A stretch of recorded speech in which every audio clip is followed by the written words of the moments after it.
ನಮಸ್ಕಾರ ವೀಕ್ಷಕರೇ, ನನ್ನ ಯೂಟ್ಯೂಬ್ ಚಾನೆಲ್ಗೆ ನಿಮಗೆ ಸ್ವಾಗತ.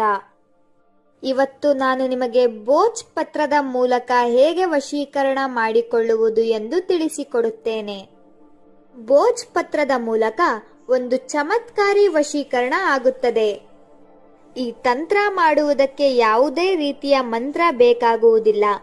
ಕೇವಲ ಒಂದು ಭೋಜ್ ಪತ್ರ ಮತ್ತು ಒಂದು ಹೆಸರಿನಿಂದ ಈ ವಶೀಕರಣ ತಂತ್ರವನ್ನು ಮಾಡಬಹುದು. ವೀಕ್ಷಕರೇ, ನಿಮ್ಮಲ್ಲಿ ವಿನಂತಿ ಮಾಡುತ್ತೇನೆ, ನೀವಿನ್ನೂ ನಮ್ಮ ಚಾನೆಲ್ನ ಸಬ್ಸ್ಕ್ರೈಬ್ ಮಾಡಿಲ್ಲ ಅಂದರೆ ಈ ಕೂಡಲೇ ಸಬ್ಸ್ಕ್ರೈಬ್ ಮಾಡಿ ಮತ್ತು ಪಕ್ಕದಲ್ಲೇ ಇರೋ ಬೆಲ್ ಐಕಾನ್ ಮೇಲೆ ಕೂಡ ಕ್ಲಿಕ್ ಮಾಡಿ. ವೀಕ್ಷಕರೇ, ಇದು ತುಂಬಾ ಹಳೆಯ ಕಾಲದಿಂದ ನಡೆದುಕೊಂಡು ಬಂದಿರುವಂತಹ ವಶೀಕರಣ ತಂತ್ರ.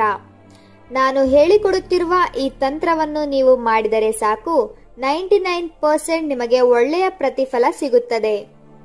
ತುಂಬಾ ಜನರು ಈ ತಂತ್ರವನ್ನು ಮಾಡಿ ಇದರ ಉಪಯೋಗವನ್ನು ಪಡೆದುಕೊಂಡಿದ್ದಾರೆ. ವೀಕ್ಷಕರೇ, ಈ ತಂತ್ರವನ್ನು ಪತಿ ಪತ್ನಿಗೆ ಮತ್ತು ನಿಮ್ಮ ತಂದೆ ತಾಯಿ ನಿಮ್ಮ ಮದುವೆಗೆ ಒಪ್ಪಿಗೆ ಕೊಡುತ್ತಿಲ್ಲ ಅಂದರೆ ಈ ತಂತ್ರವನ್ನು ಮಾಡಬಹುದು. ವೀಕ್ಷಕರೇ, ಈ ತಂತ್ರವನ್ನು ಮಾಡಿ ಅವರನ್ನು ನಿಮ್ಮ ವಶ ಮಾಡಿಕೊಳ್ಳಬಹುದು.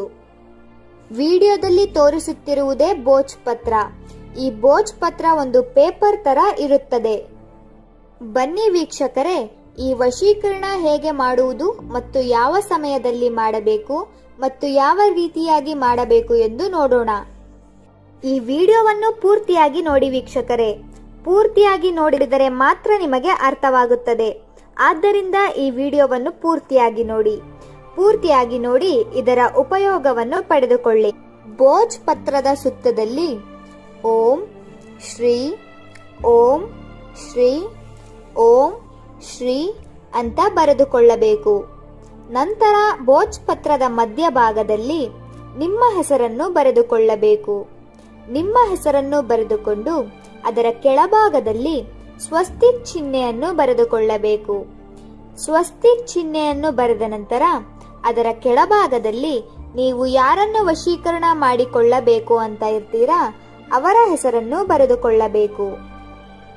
ನಂತರ ಅದರ ಕೆಳಭಾಗದಲ್ಲಿ 5 ಮತ್ತು 3 ಅಂತ ಬರೆದುಕೊಳ್ಳಬೇಕು.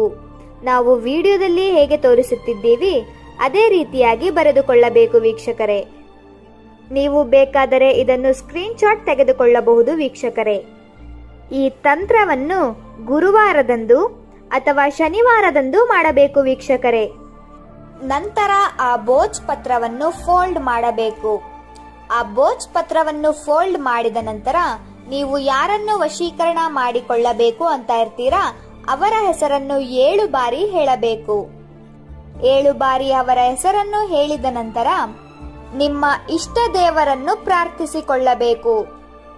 ನಂತರ ಆ ಭೋಜ್ ಪತ್ರವನ್ನು ಒಂದು ಬಿಳಿಯ ಹಾಳೆಯ ಮೇಲೆ ಇಟ್ಟು ಸ್ವಲ್ಪ ಮಣ್ಣನ್ನು ಅದರ ಮೇಲೆ ಹಾಕಿ ಅದನ್ನು ನೀರಿಗೆ ವಿಸರ್ಜನೆ ಮಾಡಬೇಕು. ವೀಕ್ಷಕರೇ, ಈ ರೀತಿ ಮಾಡುವುದರಿಂದ ನೀವು ಇಷ್ಟಪಟ್ಟ ಸ್ತ್ರೀ ಅಥವಾ ಪುರುಷ ನಿಮ್ಮ ಬಳಿ ಅವರಾಗಿ ಅವರೇ ಬರುತ್ತಾರೆ ಮತ್ತು ನಿಮ್ಮನ್ನು ಹುಚ್ಚರಂತೆ ಪ್ರೀತಿಸುತ್ತಾರೆ.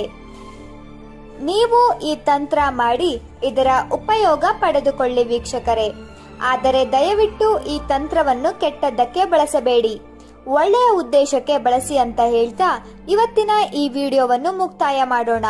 ಈ ವಿಡಿಯೋ ನಿಮಗೆ ಇಷ್ಟ ಆದರೆ ಲೈಕ್ ಮಾಡಿ, ಶೇರ್ ಮಾಡಿ ಹಾಗೂ ಕಮೆಂಟ್ ಮಾಡಿ. ನೀವಿನ್ನೂ ನಮ್ಮ ಚಾನೆಲ್ಗೆ ಸಬ್ಸ್ಕ್ರೈಬ್ ಆಗಿಲ್ಲ ಅಂದರೆ ಈ ಕೂಡಲೇ ಸಬ್ಸ್ಕ್ರೈಬ್ ಆಗಿ. ವಿಡಿಯೋ ನೋಡಿದ್ದಕ್ಕೆ ಧನ್ಯವಾದಗಳು.